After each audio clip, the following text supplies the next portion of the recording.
ছোটবেলায় মায়ের কাছে অনেক আবদার করতাম। সন্ধ্যা হলেই বলতাম, "মা কিছু একটা বানিয়ে দাও।" তখন মাকে তো খুব বিরক্ত করতাম। কিন্তু এখন বুঝি এই জ্বালাটা যে কত বড় একটা জ্বালা। হ্যালো এভরিওয়ান, সবাই কেমন আছো? আশা করছি সবাই খুব ভালো আছো। তো আজকে একটা বিকালবেলার ঝটপট একটা নাস্তার রেসিপি দিব। ঘরে আসলে যখন কোনো কিছুই থাকবে না, জাস্ট একটা কলা এবং একটা ডিম দিয়েই এই নাস্তাটা খুবই তাড়াতাড়ি রেডি হয়ে যাবে। আর এটা অনেক বেশি হেলদি একটা নাস্তা। তো বাচ্চাদের জন্য অনেক বেশি উপকার এই নাস্তাটা। যেহেতু অনেক বাচ্চারা আছে কলা খেতে চায় না, ডিম খেতে চায় না, দুধ খেতে চায় না। তো ওইসব বেবিদেরকে এইভাবে যদি করে খাওয়াতে পারি আমরা, তাহলে দেখা যাবে চেটেপুটে খেয়ে ফেলবে।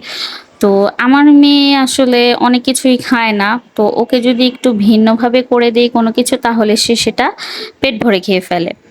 তো ঝটপট করে চেষ্টা করেছি যে আজকে নাস্তাটা করে দেখাবো। আর এইটা কম বেশি অনেকেই পারেন হয়তোবা। তো আজকে কলার একটা প্যানকেক করে দেখাবো।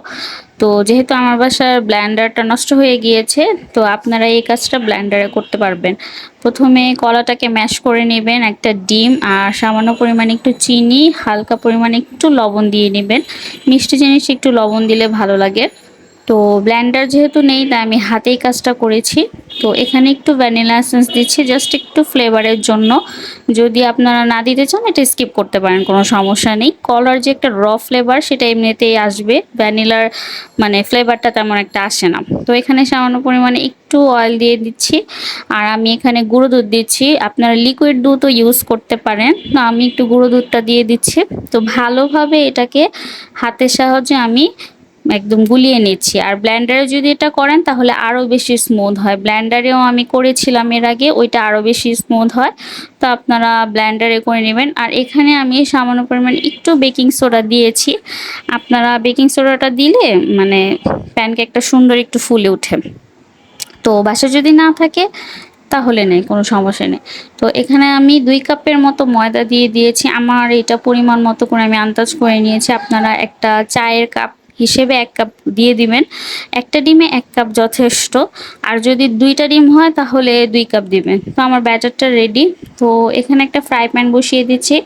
এই প্যানকেকটা ফ্রাই প্যানে অনেক সুন্দর হয়। তো ফ্রাই প্যানেই করার চেষ্টা করবেন, তাহলে সুন্দর আসবে। আর আমার অয়েল ব্রাশটা জানি কই, এখন আর খুঁজে পাইতেছি না। কাজের সময় আসলে কোনো কিছু খুঁজে পাই না। তো কি আর করার, খুরচুন দিয়ে কাজ চালিয়ে নিয়েছি।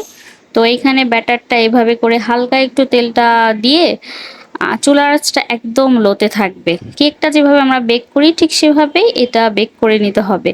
তো এই যেভাবে আমি ঝটপট করে দিয়ে নিলাম। তো একটা রেডি হয়ে গেছে। খুব ইজিলি এটা তৈরি হয়ে যায়। বাচ্চাদের জন্য এটা বেস্ট, একদম তাড়াতাড়ি যদি কোনো কিছু খেতে চায় এটা ঝটপট করে বানিয়ে দিতে পারবেন। তো আমার অনেকগুলো প্যানকেক, আমার একটা ডিম দিয়ে আমার ৬টা-৭টার মতো প্যানকেক হয়েছে। তো এই যে দেখেন, এটা আমি একটু ভেঙে দেখাচ্ছি। আর খেতে অনেক বেশি টেস্ট হয়েছে। আপনারা এটা মধু দিয়ে খেতে পারেন উপরে। আমরা এটা আখের গুড় দিয়ে খেয়েছি। আমাদের কাছে তো বেশ ভালো লেগেছে।